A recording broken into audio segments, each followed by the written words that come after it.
What did I show you? Resident Evil. I hope you realize how lucky you are to be able to see those clips of the Resident Evil Online game. That looks like a phenomenal game. Just dark and scary, and it's a zombie movie that you play in. But the thing that's interesting about it is, like, all the other Resident Evils were one player.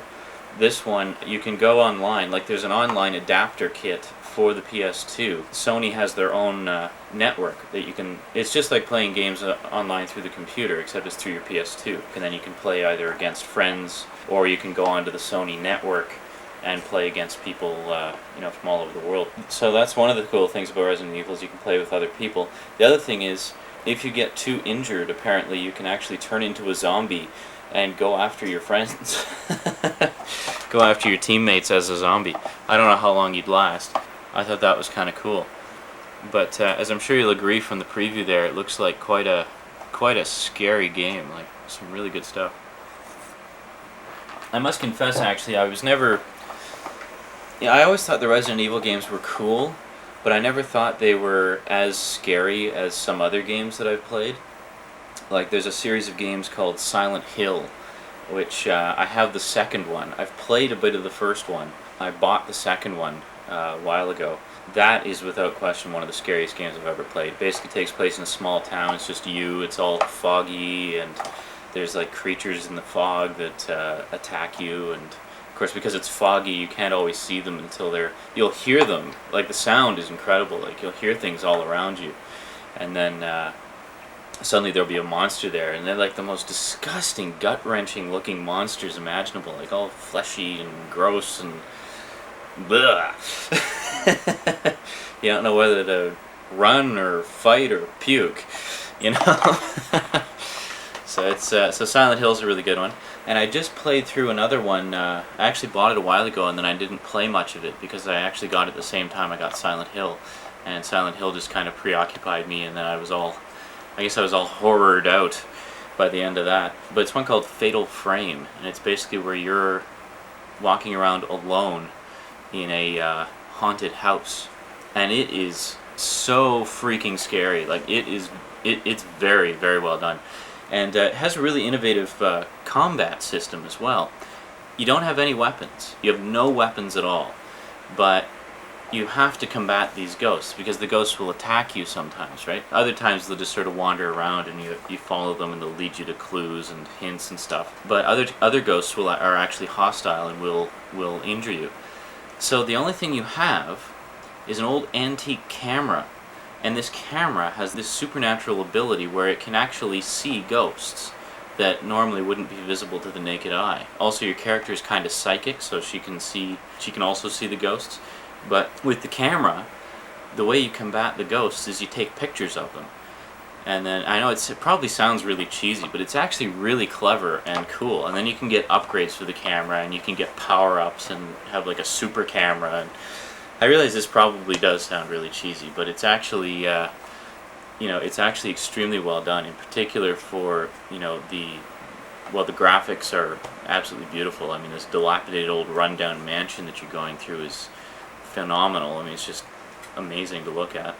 And the sound design is just incredible. I mean, what you do is you sit down and you play this all alone in the dark, and it scares the crap out of you. I mean, you're jumping at shadows by, after just a few minutes of playing it. It's great. It's like, it's a horror movie that you play.